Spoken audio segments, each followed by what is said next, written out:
चांदनी, मुझे आपकी हेल्प चाहिए, रोनित कहता है। बोलिए रोनित, चांदनी कहती है। संगीत की रिहर्सल में मेरी हेल्प करेंगी आप?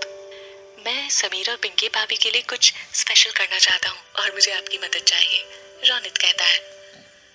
जरूर करूंगी, आपको पता है मैं बहुत अच्छा डांस करती हूँ।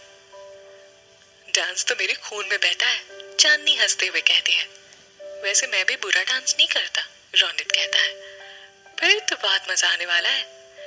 इतने में राजीव आ जाता है। क्या आप मेरी पार्टनर बनेंगी? रोनित कहता है। जी, मेरा मतलब डांस में। चांदनी राजीव की तरफ देखते हुए। सॉरी रोनित, मैंने अपना पार्टनर चुन लिया है। राजीव मुस्कुराते हुए चला जाता है। रियली? कौन है वो खुशनसीब? संगीत की रात खुद देख लीजिएगा, चांदनी कहती है। रोनित सैड सा फेस बनाकर। ठीक है, चांदनी मुस्कुराते हुए चली जाती है। हाय, मुस्कुराती है तो ऐसा लगता है कि करोड़ों फूल एक साथ खिल गए हों। तुम्हें पूरा यकीन है कि परमिंदर राधा भाभी के बारे में कोई बहुत बड़ा राज जानती है? कुकू भाटिया पूछते हैं। यस डैड, उनका नाम सुनते ही पैम मामी के होश उड़ गए थे। मुझे अब इस सच की ना तह तक जाना है, विक्रम कहता है। जब राधा भाभी की खुदकुशी की खबर हम सबको मिली थी तब वो माँ बनने वाली थी।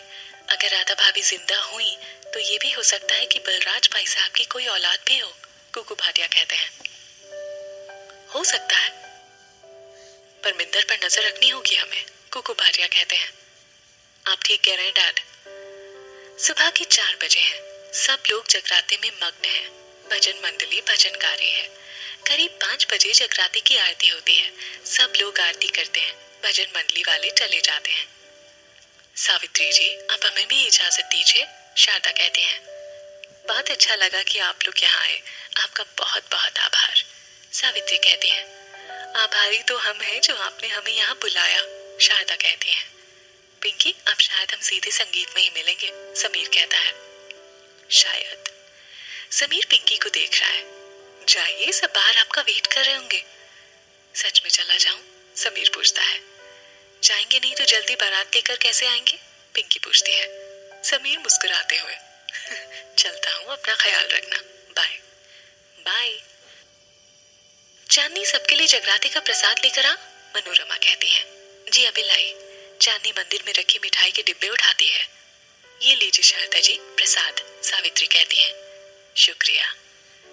रोनित, अपनी दादी माँ को आराम से घर ले जाना, सुमन कहती है। जी आंटी। चांदनी और पिंकी शारदा के पैर छूते हुए। बाय दादी माँ। हमेशा खुश रहो, शारदा कहती है। सब लोग बाहर आते हैं। घर के आगे गाड़ियां खड़ी हैं। राजीव समीर के गले लगते हुए। बाय रोनित। बाय, समीर कहता है। बाय बड़े भैया, रोनित कहता है। रोनित अपनी गाड़ी का दरवाजा खोलते हुए। बैठिए दादी माँ। शारदा गाड़ी में बैठते वक्त लड़खड़ा जाती है। राजीव आकर उन्हें संभाल लेता है। संभल कर दादी माँ, राजीव कहता है। शारदा राजीव के सिर पर हाथ फेरते हुए। पता नहीं तुम्हें देखकर मुझे बलराज की याद क्यों आ जाती है। जब बलराज तुम्हारी उम्र का था तो बिल्कुल तुम्हारी तरह ही लगता था। अच्छा, राजीव कहता है। ये तो आपने बिल्कुल ठीक कहा दादी माँ। कल रात पार्टी में जब ये दोनों साथ खड़े थे तो ऐसा लग रहा था जैसे दोनों बाप बेटे हैं, रोनित कहता है। रोनित, राजीव कहता है। अब चले, समीर कहता है। सब लोग गाड़ियों में बैठकर चले जाते हैं। मैं थोड़ी देर आराम कर लूं, सावित्री कहती है। हाँ बीजी, आप थोड़ा आराम कर लीजिए।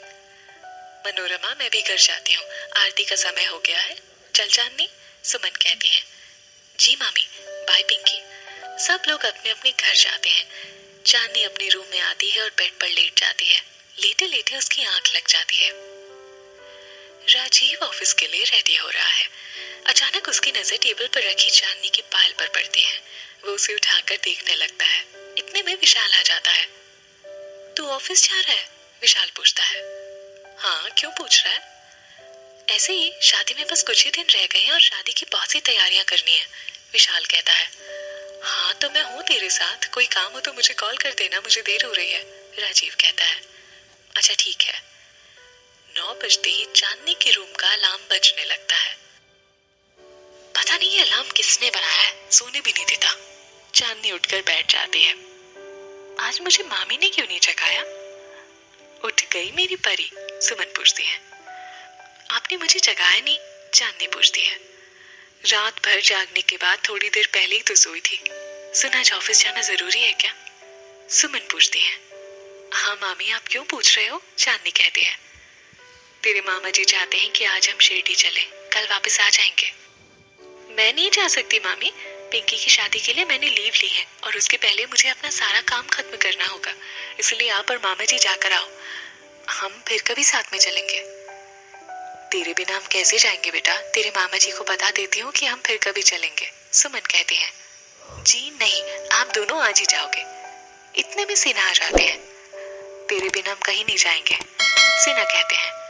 मामा जी, ये क्या बात हुई? अगर आप नहीं जाएंगे तो मुझे अच्छा नहीं लगेगा, चांदनी कहती है। पर तू अकेली कैसे रहेगी, तुझे तो अकेले डर लगता है ना, सुमन पूछती है। पिंकी है ना, वो आ जाएगी, आप मेरी चिंता मत करिए और जाने की तैयारी करिए प्लीज, सिन्हा मुस्कुराते हुए।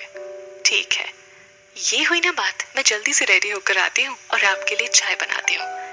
चांदनी उठकर चली जाती है।